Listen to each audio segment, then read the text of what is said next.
Gear. It's a crucial part of any MMO, and if there's one thing I know about gear in MMOs, it's that gear progression is wildly complicated. That's where I come in. Today, I'm going to show you what gear you should actually buy in Old School RuneScape in 2025.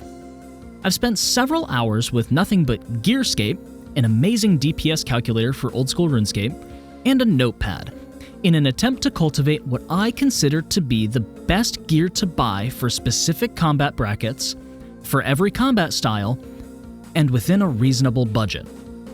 Here are the 5 combat brackets that I've chosen, with the corresponding budgets I've allotted for them. If you're in a specific combat bracket, but you don't have enough to fit the budget, don't worry.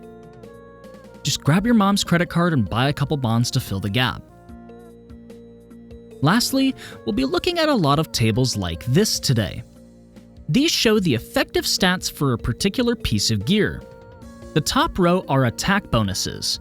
These affect the accuracy of the shown attack style.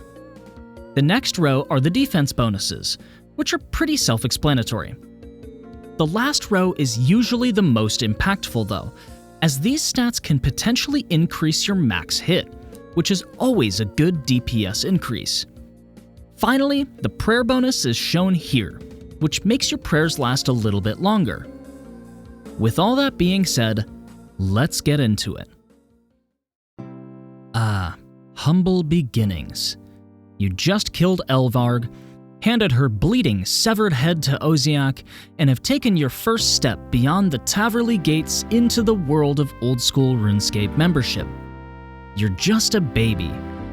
But what gear should you actually buy? For melee, we'll start with a standard set of rune armor. This doesn't give any attack or strength bonuses, but it does have some good defenses. And just look how sexy it is. Just like the armor, we'll have to go with a fresh pair of rune boots. These give a +2 strength bonus for some reason, and with some decent defenses to go with it. For the necklace, we have the classic Amulet of Glory. And no wonder it's a classic, just look at these stats. +10 accuracy bonus across the board, +6 strength bonus, which is the same as the Torva plate body by the way, +3 prayer bonus, and you get a little bit of defense just for fun. For the cape slot, we have the Ardoin Cloak 1, which you get from completing the Easy Ardoin Diary. Look, just do the diary. You only need to do 3 little quests and get a whopping 5 thieving. But once you do, you'll have this chic cape, which gives a touch of stab and magic attack bonus, a little bit of defense, and a couple of prayer bonus to top it off. Moving on to the weapon, we've got the one and only Rune Scimitar. It's hard to beat for the price, giving us 45 slash accuracy, 44 strength bonus, all with a standard 4-tick attack speed. To pair with that, we have an Unholy Book, which requires completion of the Horror of the Deep quest, which only needs 35 agility and completion of Alfred Grimhand's Bar Crawl. It's definitely worth it though, as this little piece of literature gives us +8 accuracy in all combat styles and an extra +5 prayer bonus as a little treat. For the penultimate slot, we've got every noob's best friend, the Combat Bracelet. And aptly named, as this little fashion statement delivers +7 accuracy in all styles but magic, some mild defensive bonuses, and a whopping +6 strength bonus, which will almost certainly give your curved teal blade a max hit or 2. Lastly, for the ring, there's not really any good option at this stage in the game for you, so just pick a ring with your favorite teleports and move on. This iconic gear setup will only cost you 175k, which is more than worth it for what you're getting. Starting off in the range department, this is where I'm going to start blowing people's minds. You probably think I'm going to tell you to go pick up some green D-hide and a koi for some shit. Right? Wrong! No. For the helm, we're going to be getting the Spined Helm, which requires completion of the Fremennic Trials quest. This quest is more than doable at this stage in the game, and as an Iron Man it might suck a little bit, But there are more ways to get a raw shark than just fishing for it. And this guide isn't really meant for Ironman accounts anyways. The spined helm hits an excellent balance between complete garbage like the coif and ludicrously expensive options like the Robin Hood hat, costing us about $45,000, delivering a +6 ranged attack bonus and some reasonable defensive stats to go with it. For the body, you guessed it, it's the spined body. Now, this does have the same ranged accuracy boost as the green d'hide body of +15, but the spined body gives much better defenses, looks significantly cooler, and costs about the same. It would be fiscally irresponsible to not buy it instead. Moving on to the legs, can you guess it? No! This guy sucks. That's right, we're looking at a pair of yak hide legs. You guessed it. Gorge. It goes in the square hole. So here's the deal. For some reason, these just so happen to be better than the spined legs and the green d'hide chaps, with 2 more accuracy bonus for ranged and only a slight decrease in defenses. They're also only about 1,000 coins, and yet nobody ever buys them. Why? Moving on to the boots, we have a perfectly boring pair of snakeskin boots that have a little bit of extra ranged accuracy bonus, and that's about it. The necklace is the same as the melee option, being the Amulet of Glory, and the cape slot is going to be getting the Ava's Attractor. This is received after completing the Animal Magnetism quest, which has pretty low requirements and is essential for the ranged skill, as this little backpack will pick up most of your ammo for you after firing, and it gives a little bit of ranged accuracy boost as well. Our weapon of choice is a predictable yew shortbow with adamant or rune arrows, depending on how much you want to spend. We won't be using the offhand slot due to the bow, but for gloves we are going to pick up a pair of green spiky vambraces. Now, I don't really know why these exist, as they're nearly identical to the normal green d'hide vambraces, but the spiky ones get a little bit more defenses and a +2 strength bonus. Melee strength bonus. Lastly, just like melee, pick your favorite teleport ring and we're done, for the low cost of about $150,000. For our final combat style, we have the wonderful world of magic. To start, our helm will be a snazzy mitre of your choosing. I personally am fond of the ancient color scheme, and this holy hat will give you a solid +4 magic accuracy bonus, +4 magic defense bonus, and a cheeky +5 prayer bonus as well. Our body will be the Mystic Robe Top, with an impressive +20 to magic attack bonus, and the legs will be the Mystic Robe Bottoms, with a +15 magic attack bonus.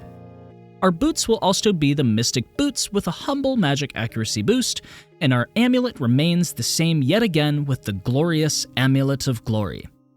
We will also use the same cape as melee, being the Ardoin Cape 1, and our weapon of choice will be any Mystic Elemental Staff of our choice, which gives us a solid +14 magic accuracy. I just used the air variant here as it's the most versatile of the set.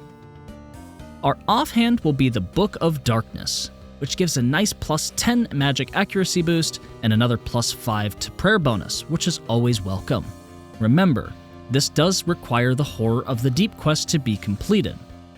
For gloves, we continue to use the Combat Bracelet, as it gives the same bonus that Mystic Gloves would, and to top it off, wear your favorite teleport ring once again. This mystical setup will set you back $225,000, not including any runes, of course. Alright, after some hard work, you've finally trained up your combat stats to be around 60, and this changes everything. You can wield dragon armor now, weapons too. But should you? Congratulations, you've graduated to a worker.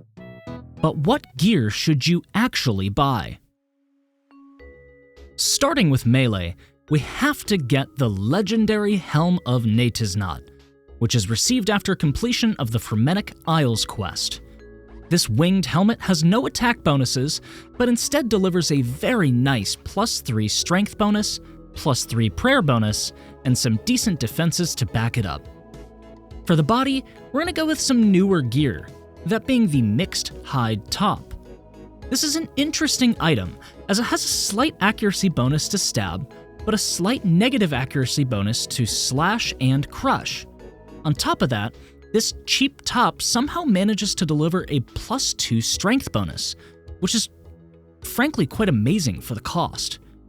For the minor sacrifice of some of the accuracy in slash and crush, and the slightly lower defenses, the +2 strength bonus more than makes up for its downfalls, especially for only 15k.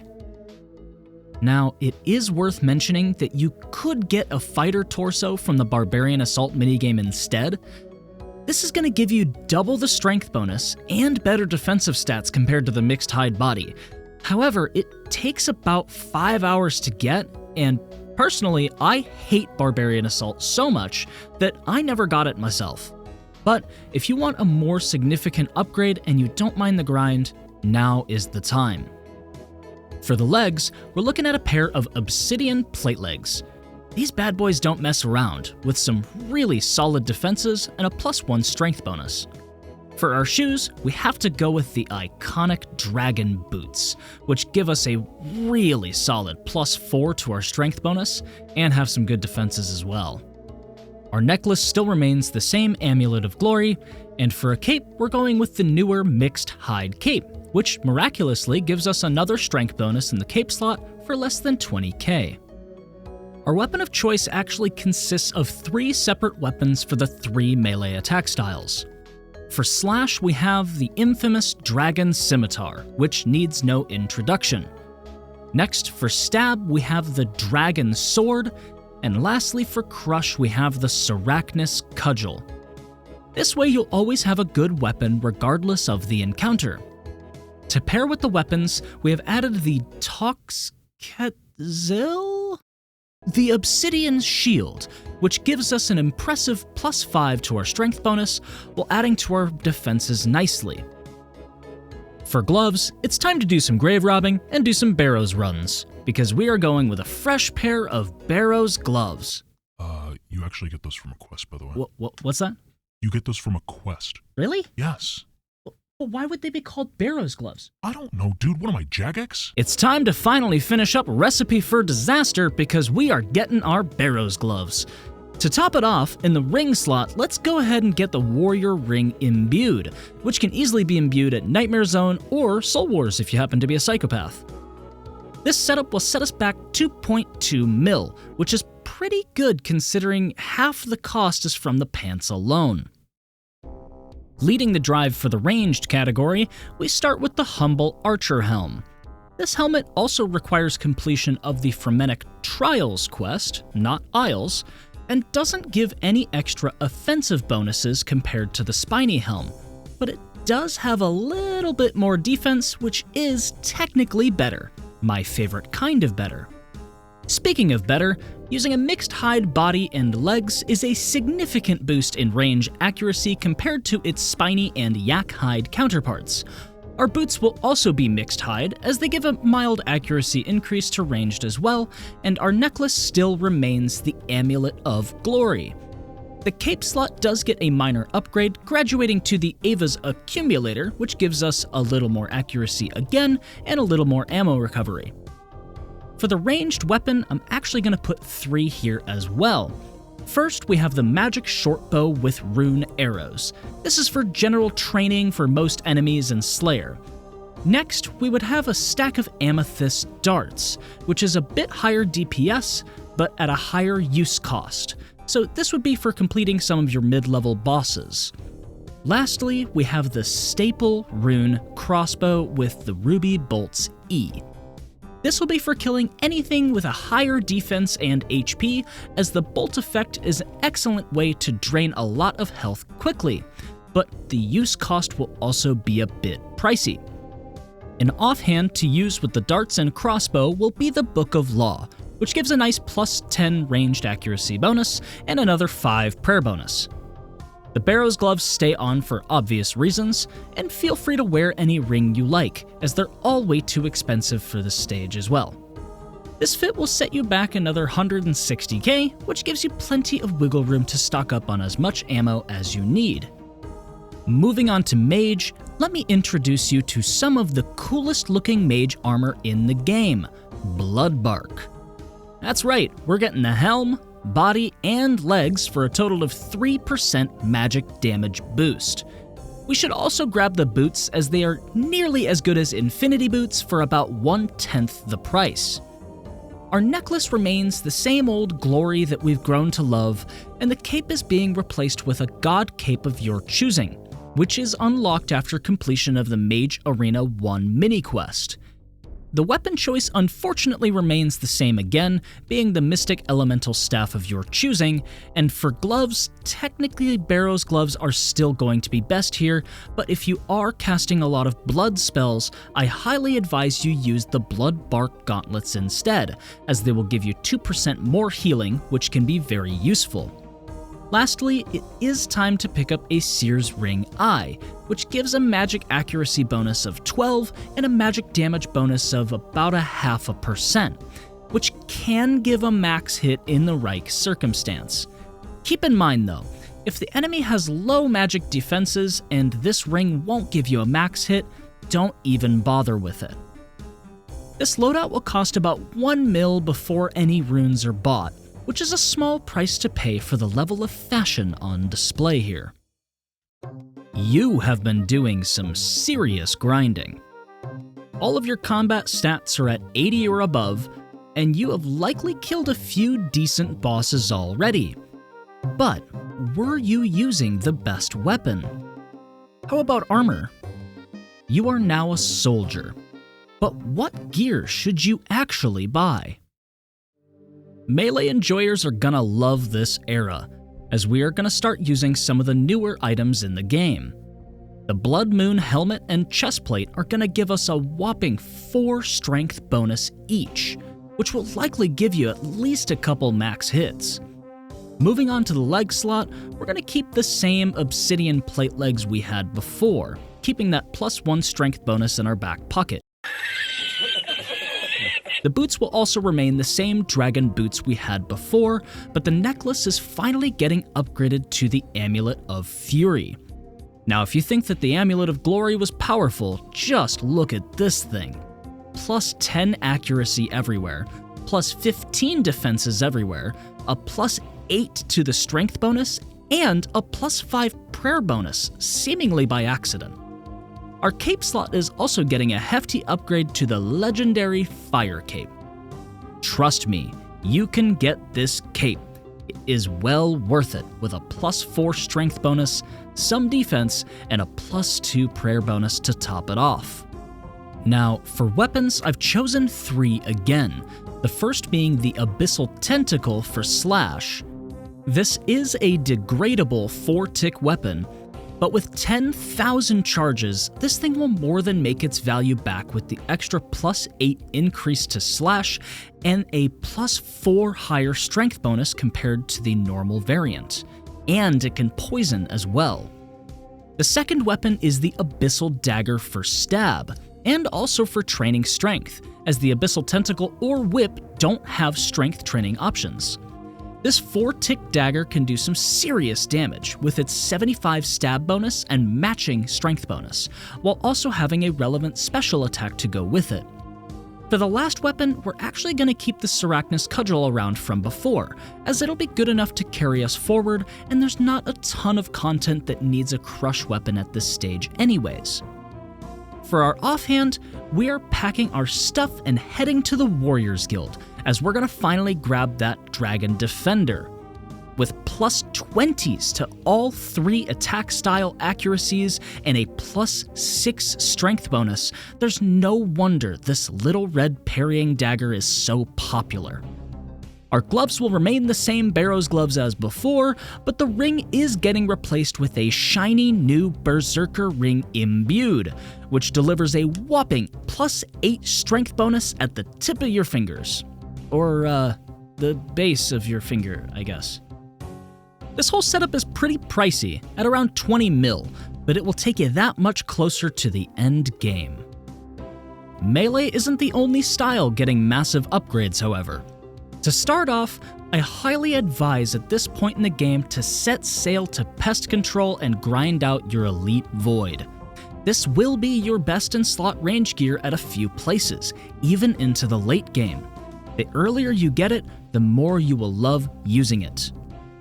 Now then, for non-void encounters, we will start with upgrading to the Eclipse Moon Helm and Chestplate, which gives a +8 and +31 ranged attack bonus respectively.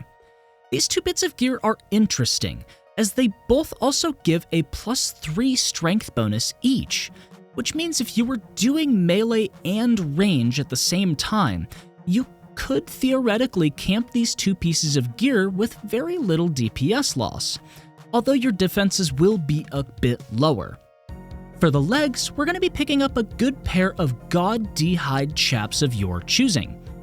I personally selected Bandos here as it was the cheapest option, but these will give you the same ranged attack bonus as the Eclipse Moon Tassets at 1/3 the price, and you even get an extra prayer bonus for it.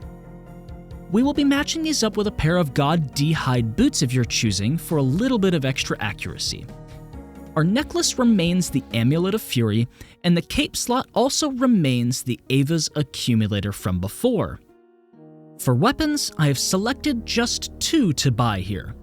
The first is the original broken ranged weapon, the closest thing you can get to a machine gun in old school RuneScape, the Toxic Blowpipe, loaded with amethyst darts. This will take care of most enemy and boss encounters with ease, with its wicked fast 2-tick attack speed. For enemies that don't immediately get shredded by this purple tube, the Dragon Crossbow with Ruby Dragon Bolts E should do the trick. Our offhand stays the same, being the Book of Law, and our gloves will also remain our cherished Barrow's gloves. Lastly, I would advise grabbing a light bearer ring and just camping it whenever you aren't using your Berserker ring for melee, as it will recharge your special attack energy twice as fast. This gear will cost you around 16 mil without any darts, scales, or bolts, so don't forget to stock up. Transitioning to magic, our first item might seem like an odd choice, but the Virtus Mask delivers a tantalizing +2% to magic damage and a 5% damage boost for ancient spells, and only for about 4 mil. I figure this will be a great tool for anybody bursting off task, as if you're on task, you should definitely be wearing your imbued Slayer helm instead. Our top and body are being upgraded to the Aram's robe top and bottom, which are really just a minor bump to our magic accuracy bonus compared to the Bloodbark counterparts, but it can be worth it in some situations. The Bloodbark boots also remain the same, but our necklace is being replaced with the iconic Occult necklace. This purple beauty offers us a whopping 5% increase to magic damage with 12 magic accuracy and even a +2 prayer bonus. For a piece of jewelry under 1 mil, that is an unprecedented value. Our cape is being swapped with an imbued God Cloak of choice, which is awarded after completing the Mage Arena 2 mini-quest. This Holy Cloak gives us 5 more magic accuracy bonus compared to its non-imbued brother, and packs an extra 2% damage bonus on top. Our magic weapon is finally being upgraded to the Trident of the Swamp, which is our first look at a powered staff. This little guy boasts a 4-tick attack speed compared to the 5-tick autocast, and is charged with Death, Chaos, and Fire runes along with Zulra's Scales. It also has a 25% chance to poison any monster you are attacking, with that chance being up to 100% while wearing a Serpentine helmet. Quick tip, you should keep this weapon set to long range almost all the time, as this will give you 2 more tiles of range without affecting the casting speed. On the other hand, or rather in it, we have the Mage's Book, which gives another 2% to our magic damage with some decent accuracy as well. Our gloves will remain the Barrow's gloves, and the ring will remain the Seer's Ring Eye, with the same caveat as before. If the enemy has low magic defense and this won't give you a max hit, don't bother wearing it. All of this will set you back another 20 mil, which can easily be made back with your newly improved DPS. Now you are nearing the end game. You've likely tackled several of the bosses the game has to offer, and you might have even done a few raids. They weren't perfect, but maybe you just weren't using the right gear. You are a Guardian, but what gear should you actually buy? Now we get to start having some fun. In the melee department, we will start with one of the coolest looking items in the game, being the Natiznot Face Guard. This is acquired by using a basilisk jaw on the helm of Natiznot after completion of the Fremennik Exiles quest, not to be confused with Trials or Isles of course. There are quite a few requirements for the quest, but it'll all be worth it, as this helmet delivers a +6 strength bonus, +3 prayer bonus, and some really nice defensive bonuses. For the body and legs, we're going to go with the iconic Bandos chestplate and tassets, which offer a +4 and +2 strength bonus respectively, while also giving us some excellent defense bonuses and a prayer bonus for each just for fun. Our boots are being replaced with the Primordial Boots, as these give us a solid +5 strength bonus along with some nice defenses. This isn't a very important upgrade to have, but if you have the money for it, it can be worth it in some situations, as it does have the opportunity to give you a max hit. We are finally making our way into the Zenite jewelry, as the Fury is being replaced with the Amulet of Torture.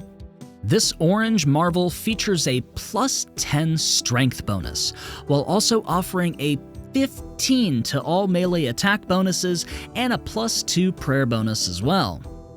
Our cape will remain the same fire cape as before, unless you happen to be some sort of nerd and already gotten your infernal cape, but that is unlikely at this stage in the game.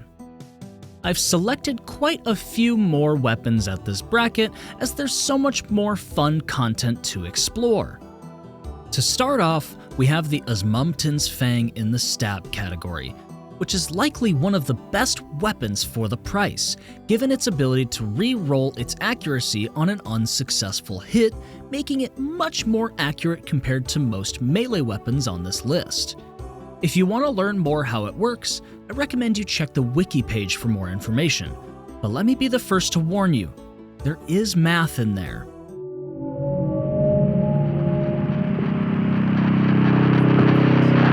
For a new slash weapon, we have the Noxious Halberd, which will absolutely tear through anything weak to slash with its 132 slash accuracy and 142 strength bonus, and also have the chance to poison enemies just like the Tentacle Whip could.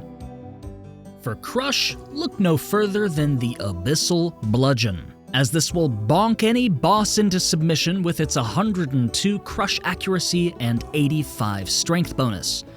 A few more special weapons worth grabbing at this point would be a Bandos Godsword for its special attack to weaken bosses' defenses, the Ursine Chain Mace if you plan on doing any Wilderness Slayer or bossing, and the Dragon Hunter Lance, specifically to punish the Money Dragon and also for poking the Great Olm's hand. This lance gives a 20% accuracy and damage increase when fighting dragons, which stacks with the Slayer Helm or the Salve Amulet EI. Our offhand situation will still be the old reliable Dragon Defender, but our gloves are getting a step up to the Ferocious Gloves. These are able to be crafted after completion of Dragon Slayer 2, by using a Hydra leather on some machinery in the Lithcrin vault with a hammer, of course. These gorgeous gloves give us a staggering 14 strength bonus and 16 attack bonus in all 3 attack styles. Keep in mind though, these gloves do have a negative accuracy bonus for magic and ranged, so be sure to not camp these when switching attack styles. Lastly, another upgrade for the ring slot is the Bellator Ring.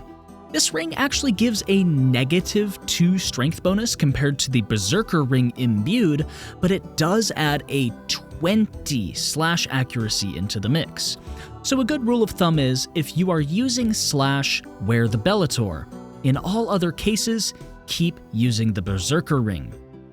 This setup is going to set you back about 330 mil, which is a quite steep increase, but with the amount of bosses that you can tackle with this gear, you will make it back in no time. Getting into the range side of things, let's start with the big one. We are getting fitted for a full set of crystal armor, for reasons I will explain in a minute. The boots will remain the same God D-hide boots, but the necklace is getting a massive upgrade to the Necklace of Anguish. This Zenyte masterpiece gives us a hefty 15 ranged accuracy and +5 to our range strength. Finally. Oh, and a bit of prayer bonus as well, of course. I cannot stress this enough. This is one of the most important pieces of range gear you will ever acquire. Do not sleep on it. Moving on to the cape slot, we do get a solid upgrade here to the Ava's Assembler, which is acquired after completion of Dragon Slayer 2 and getting a Vorkath's head drop from killing Vorkath after the quest. Then go back to Ava and have her make you a new backpack with Vorkath's head, 75 mithril arrows, and 4,999 coins, of course. Once you do, you will have this baby blue beauty that offers 8 ranged attack bonus and another 2 ranged strength. For the weapon, we are looking at none other than the Corrupted Bow of Faradinin, or the Bofa for short. This menacing bow really means serious business, and it's not just due to its insane 128 ranged accuracy and 106 ranged strength, but it's also because each piece of crystal armor worn adds additional accuracy and damage, adding up to a grand total of 15% extra damage and 30% extra accuracy with all 3 pieces of armor worn.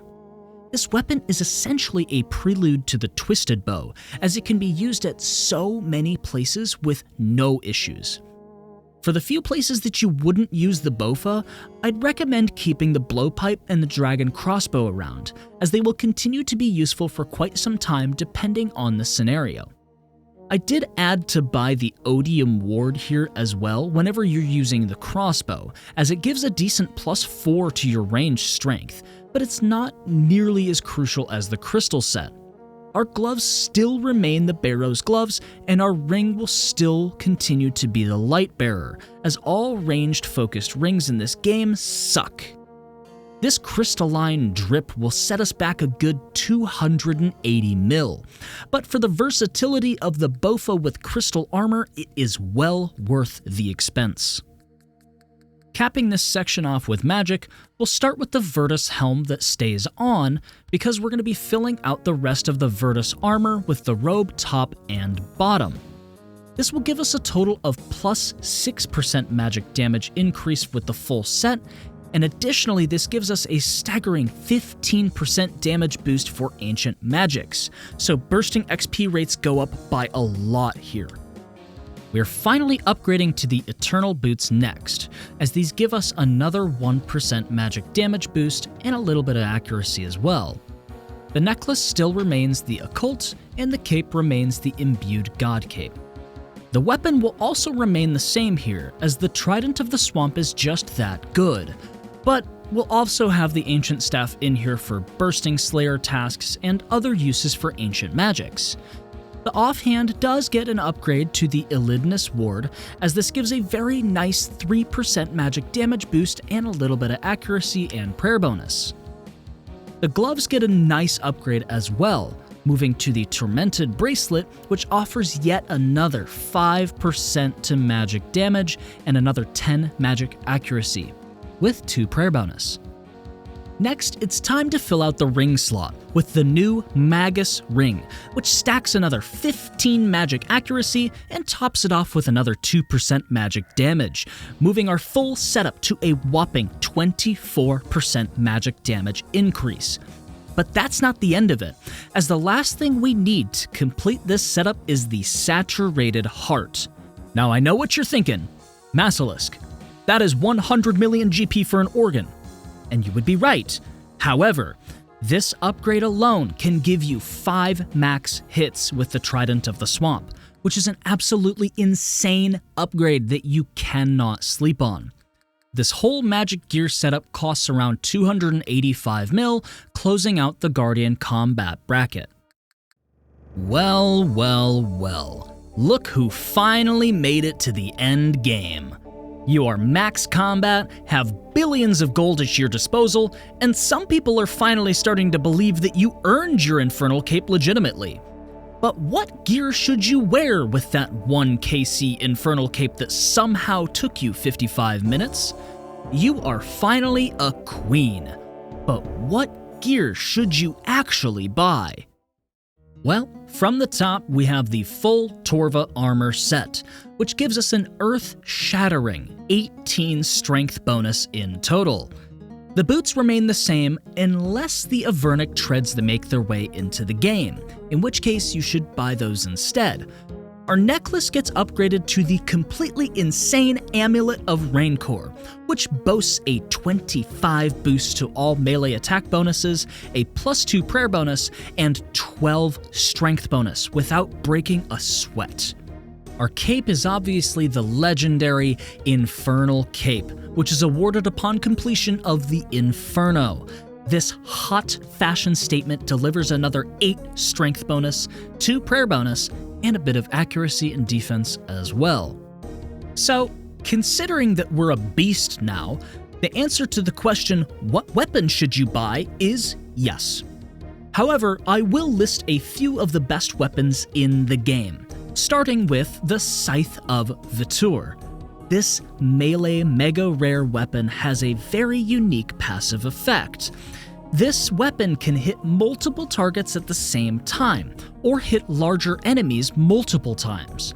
For example, if an enemy is 2 tiles by 2 tiles wide, you will hit twice per swing. If it's any larger, you will hit it 3 times per swing. This makes it the best in-slot weapon at many encounters, including the Theater of Blood. Other great weapons here are the Inquisitor's Mace for Crush with the full set equipped, and the Garazi Rapier for Stab. To pair with an offhand, we have the Humble Avernic Defender, which is made by combining the Dragon Defender with the Avernic Defender hilt. This offers a minor boost to your strength and attack bonuses, which is always nice. You could also get the Elysian Spirit Shield if you plan on doing some tanking for some reason. What is this, World of Warcraft? Our gloves remain the Ferocious Gloves, but the ring gets its final upgrade to the Ultor Ring, which has a hearty +12 strength bonus to cap it off. There are quite a few other bits of gear worth picking up depending on what you're doing, like full Inquisitor's armor, Justiciar armor, the Elder Maul, Voidwaker, Dragon Claws, etc. But most of them are fairly task-specific, so either just buy whatever you need based on what you're doing, or just buy everything. You got money, right? This setup will set you back over 3 billion GP. But what did you expect for the best? Moving over to ranged, we will lead off with a full set of fortified Missouri armor, which besides looking fully sick, gives us a grand total of +8 range strength bonus, along with some wicked defense bonuses. Next up for the boots, technically the best in slot boots are Pegasian boots, but these are so bad I don't even think a maxed main should buy them out of spite. Just wait for Jagex to hopefully release the Avernic treads, but otherwise just keep your prims on or something. Nobody cares anyways. The necklace remains the Necklace of Anguish, but the cape does get a nice upgrade to the Dazana's Quiver, which already gives us an extra range strength and some more accuracy compared to the Ava's Assembler. However, There is another mechanic, as if you charge it with Sunfire Splinters and are using a ranged weapon that pulls ammo from the ammo slots, you get another range strength and 10 ranged accuracy on top. And yes, I did say ammo slots, as this unique item gives you a second ammo slot to store ammunition for all of your ranging needs. As for the best weapon in the game, everybody here already knows what I'm about to say. The Tonal Sticks of Ralos. Oops, how did that garbage get in here? What I meant to say is the Twisted Bow with dragon arrows. Now, I'm not gonna pretend to think that I understand how the Twisted Bow works, as there is a lot more math involved and frankly, it scares me.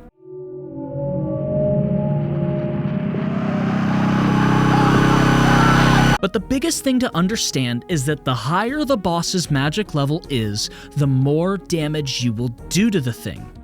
The other two best ranged weapons will be the Zerite crossbow, which its special attack provides double accuracy and a guaranteed bolt proc for enchanted bolts, along with the ZCB's strengthening effect that it has on enchanted bolts by 10%. This means that as long as the boss you're killing has high HP like Nex, and you're using Ruby Dragon Bolts E, your special attack will almost always hit a 110, which is insane.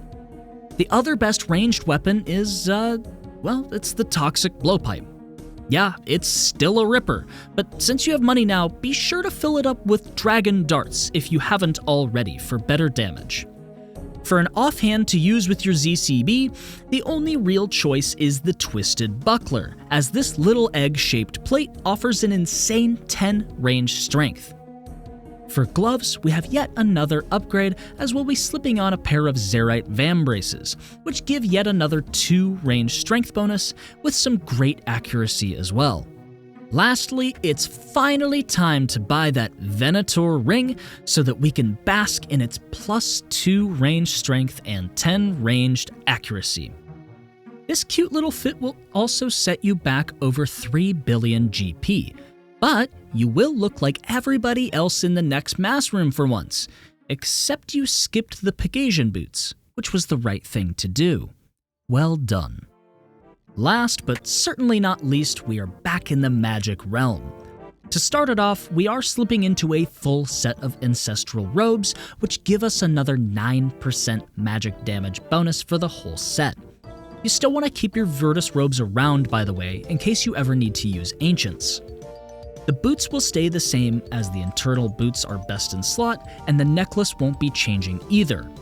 The cape also doesn't change, however, Jagex is proposing another nearly meaningless upgrade for everyone except Shadow owners, so this might be where the Eldritch Veil goes if it does end up coming into the game. Speaking of the Shadow, here it is, the fabled Tumikin's Shadow, and as expected, there is more math involved with this weapon. Enough for them to have actually put a full calculator in the wiki page, which I find hilarious. The gist of this weapon is any magic damage boost you have is now tripled, and your max hit is based on your visible magic level or something. I don't know. I'm too poor to fully understand any of this if I'm being completely honest with you. Another good magic weapon for your arsenal will be the Sanguinesti Staff, which is similar to the Trident of the Swamp, but the Sanguinesti has one more max hit, and also heals you sometimes while attacking with it. Lastly, the Kodai Wand is the bursting tool, with its 15% magic damage increase and infinite water runes. How could you use anything else? For our offhand, it's time to take an Arcane Sigil, 10,000 Soul Runes, and jam it into our Elidnus Ward to turn that bad boy into a fortified Elidnus Ward. This gold-trimmed beast gives us another 5% magic damage boost, 25 magic accuracy, and another 4 prayer bonus just because it feels like it. Our gloves remain the Tormented Bracelet, and the ring remains the Magus Ring. This overpowered magic setup will cost you around 2 billion GP or so, but everybody on Reddit will be complaining about how overpowered your over-engineered lamppost is. Congratulations. And there we have it. That is all the gear you could ever want or need to buy. Did I miss anything? Probably. If so, let me know in the comments below. And if you liked what you saw, feel free to hit the like and subscribe buttons while you're down there. I am so grateful for the amount of support this channel has been getting. I really wasn't expecting to get 500 subscribers so quickly, but thank you for everyone for watching my content and engaging with it. I plan on doing this content creation thing full-time alongside my music production, so even a single subscriber goes a long way to helping me achieve my dreams. You are all amazing, thank you so much for watching, and take it easy.